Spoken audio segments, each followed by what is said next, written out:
Canal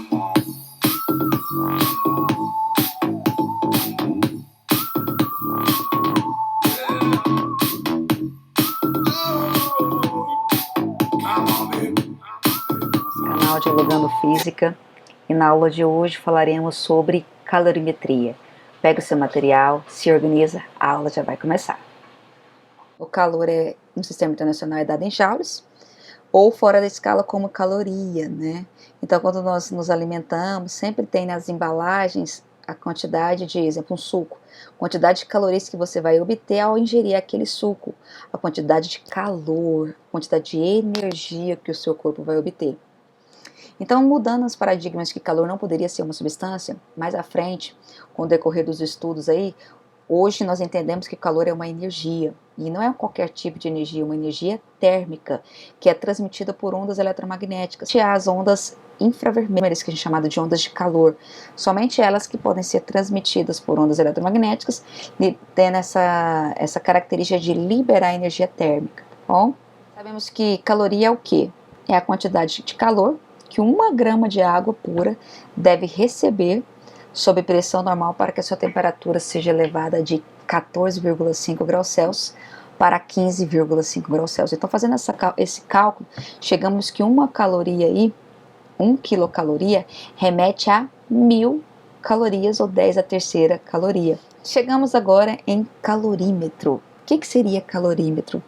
Calorímetro é uma palavra que nós utilizamos para demonstrar nos exercícios a presença de um recipiente que está contendo esses copos com diferença de temperatura.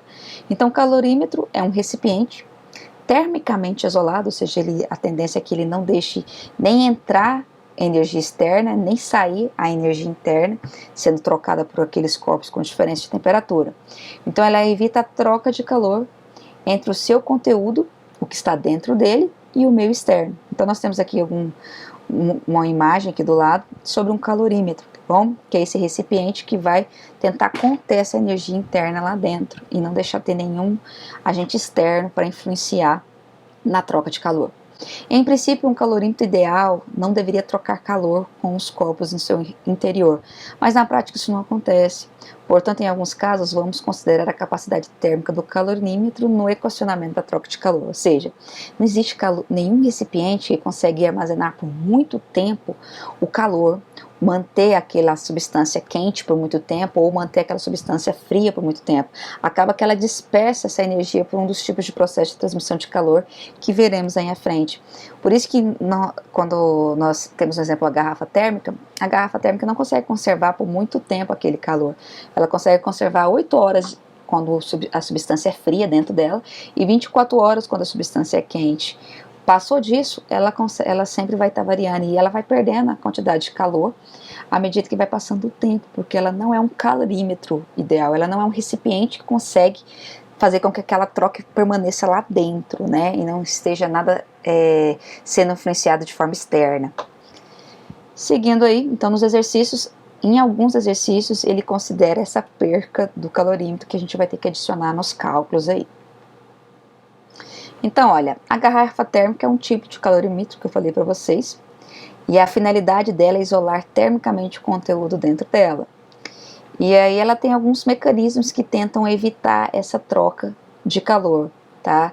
Que seriam as paredes internas feitas de vidro, ela tem a tampa, que também evita um tipo de transmissão que a gente vai ver, e ela tem um vácuo, que a parede da garrafa térmica, ela tem uma dupla parede, e entre essas duplas paredes tem um vácuo, que também tenta evitar um tipo de transmissão, que veremos aqui à frente. O corpo, se eu tiver um corpo de maior temperatura e outro corpo de menor temperatura, o calor vai sair de forma espontânea do corpo de maior temperatura para um corpo de menor temperatura.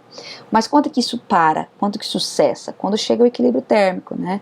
Então imagina um recipiente isolado termicamente, não vai ter perca de energia para o meio externo, não vai nem receber e nem vai ceder energia para o meio externo.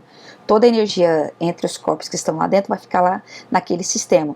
Então, se o sistema é isolado termicamente, nós dizemos que toda a troca de calor, toda a energia trocada vai ficar lá dentro, ou seja, a quantidade de energia liberada tem que ser exatamente igual à quantidade de energia recebida entre os corpos. Então, se eu somar todas essas energias, toda essa quantidade de calor, ela tem que tender a zero, porque se eu isolar de um lado, eu vou ter calor recebido e do outro lado calor cedido, e elas vão ser iguais para se cancelar, tá bom? Então, essa é uma propriedade de trocas de calor que diz que a quantidade de calor trocada lá dentro, tanto a que é cedida quanto a recebida, é zerada. Elas vão se cancelar lá dentro e não vai ter nada de perca no meio externo, porque vai chegar ao equilíbrio térmico. Elas têm que se cancelar por causa disso.